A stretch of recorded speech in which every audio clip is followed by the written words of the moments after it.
Coucou tout le monde et bienvenue dans cette vidéo. La semaine dernière, on a parlé des applications de productivité, Things, Rappel, Calendrier, Fantastical et on a conclu qu'on pouvait très facilement s'y perdre. Grâce à vous, je reviens donc aux fondamentaux et je vous partage dans cette vidéo les deux astuces qui font que l'application Calendrier n'a plus rien à envier à Fantastical ou à d'autres applications sur Mac. Mais avant de commencer cette vidéo, je voulais d'abord vous remercier pour la qualité des échanges et des commentaires qu'on a eu sur la vidéo justement dans laquelle on parlait de toutes ces applications de productivité qui en réalité nous font perdre du temps. Vous avez été très nombreux à participer, mais au-delà du nombre de participations, ça a été la qualité de ces échanges qui a réellement fait une grosse différence. Certains d'entre vous m'ont rejeté le principe de Pareto à la figure, principe que j'adore, en me disant que si une application répond à 80% des besoins, il ne sert à rien de dépenser énormément d'énergie pour satisfaire les 20% restants. Parce qu'en réalité, l'application parfaite n'existe pas, et le plus gros problème que j'avais, c'était tout simplement ça, de chercher constamment l'application parfaite. Donc en l'occurrence, maintenant, on cherche une application qui fait le job, que ce soit rappel ou calendrier, et c'est justement ce petit rétropédalage que je vous propose de faire aujourd'hui. La première astuce consiste le fait d'afficher plus d'une semaine, plus de 7 jours dans la vue semaine de calendrier. Alors ça peut paraître contre-intuitif, mais dans un temps lointain, un calendrier vous permettait d'afficher 1, 2 ou 3 semaines dans les réglages de l'application. Aujourd'hui c'est plus le cas, on peut afficher un jour, une semaine ou un mois, et si on veut déborder de tout ça, il faut sortir un terminal. Désolé. Donc avec cette commande, vous allez pouvoir dire à l'application calendrier que vous voulez un certain nombre de jours dans une semaine.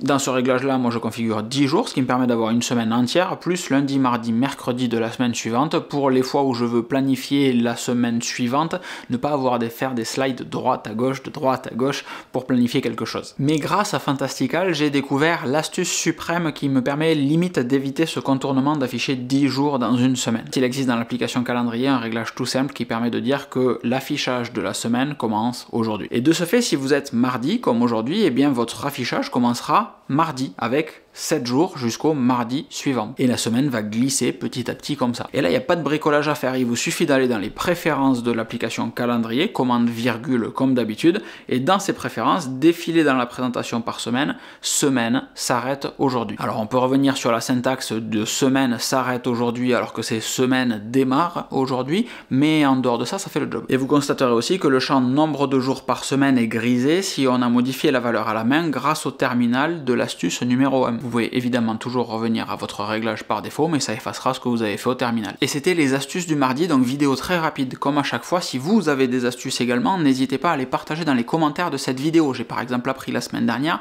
qu'on pouvait glisser un rappel dans le calendrier ou une note dans rappel pour avoir des rappels de notes et des rappels de calendrier, etc. directement. Ça marche sur Mac et sur iPhone, c'est assez bluffant. Ça, je vous l'ai partagé sur Instagram, sur Threads. Si vous ne me suivez pas là-bas dessus, je vous encourage également à venir y faire un saut. Et comme d'habitude, toutes ces astuces, elles sont avant tout partagées sur le Discord, dont vous avez le lien dans la description et ça vous permet de soutenir également la chaîne. Mais c'est un 2 Minute Tuesday qui est déjà beaucoup trop long, donc je vous souhaite une excellente fin de journée et je vous dis à très vite. Ciao ciao!